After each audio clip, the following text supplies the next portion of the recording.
We have Mayank Srivastav, who's the DDG of Sports Authority of India. I have Mayuk with us from the Republic Bangla newsroom. Over to you, Mayuk.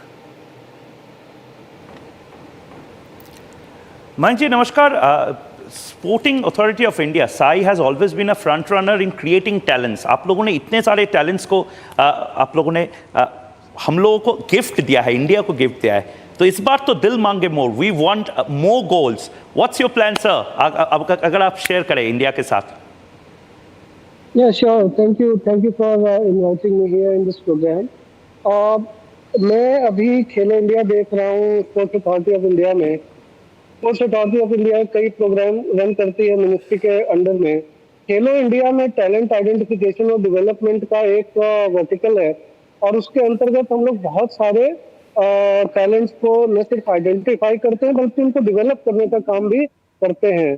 तो माननीय प्रधानमंत्री जी के नेतृत्व में ये जो खेलो India scheme आई थी 2016 से, इसका परिणाम बहुत ही अच्छा रहा है. और इनफैक्ट पिछले वाले ओलंपिक में भी जिसमें हमें 6 पदक मिला था और मैं भी आप लोगों की बातें सुन रहा था कि कैसे आप लोग सोच रहे हैं कि बहुत पदक मिले.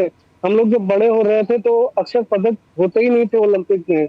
धीरे धीरे एक सिस्टम शुरू हुआ जिसमें एक एक पदक मिलना शुरू हुआ और इसके बाद ये जो पिछला ओलंपिक गया उसमें 7 पदक, पहली बार इतने पदक, और ये वाला ओलंपिक जो अभी गया पेरिस ओलंपिक उसमें 6 पदक. तो ये धीरे धीरे ये सब इन्हीं स्कीम्स का परिणाम है कि हम लोग आगे बढ़ते जा रहे हैं. तो खेलो इंडिया में भी हम लोग टैलेंट आइडेंटिफिकेशन करते हैं और टैलेंट आइडेंटिफिकेशन ड्राइव बहुत जोरों शोरों से चल रही है. न सिर्फ हम उनको आइडेंटिफाई करेंगे बल्कि उनको सरकार उसमें पैसा देती है, आउट ऑफ पॉकेट अलाउंस देती है. उनको sports science, diet, nutrition, coaching, foreign exposure, competition exposure, इन सब का भी उसमें सहूलियत रहती है.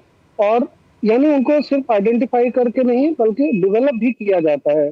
सिमिलरली टॉप स्कीम है जो भारत सरकार की है, जो साई ही ऑपरेट कर रहा है. टॉप्स में जो एलीट एथलीट हैं जिनसे हमें पूरी उम्मीद रहती है कि ये और जो बहुत कम्पिटिटिव हैं और जिनका जो लेवल है जो ओलंपियंस हैं वर्ल्ड ओवर उनके कंपेरेबल रहता है, वो स्कीम भी ऑपरेट करती है जिसमें मीराबाई जी, नीरज, ऐसे कई खिलाड़ी हैं. और इन लोगों को और भी सुविधाएं रहती है. उन लोगों का ऑन डिमांड जो भी डिमांड रहती है वैसी ट्रेनिंग, वैसा लोकेशन, वैसा डाइट, उस तरह की सारी सुविधाएं दी जाती है. और भी बहुत सारी स्कीम्स हैं जिसमें हम टैलेंट आइडेंटिफाई करते हैं. हमारी जो नेशनल सेंटर ऑफ एक्सीलेंस है, हम उसमें 10% सीटें ऐसे टैलेंट्स के लिए रिजर्व रखी गई हैं जो कि पोटेंशियल टैलेंट है, जो अभी सिस्टम में नहीं है, ना प्रोफेशनल खिलाड़ी नहीं है, लेकिन उनको उनके अंदर प्रतिभा है और उनको होन किया जाएगा और वो अल्टीमेटली ओलंपियन बनेंगे और भारत के लिए पदक जीतेंगे. तो हम लोग बहुत सारी स्कीम्स पे साइमल्टेनियसली काम कर रहे हैं और मुझे लगता है कि India is destined to have many medals in Olympic. Thank you, sir. Thank you for that. Well, thank you for that.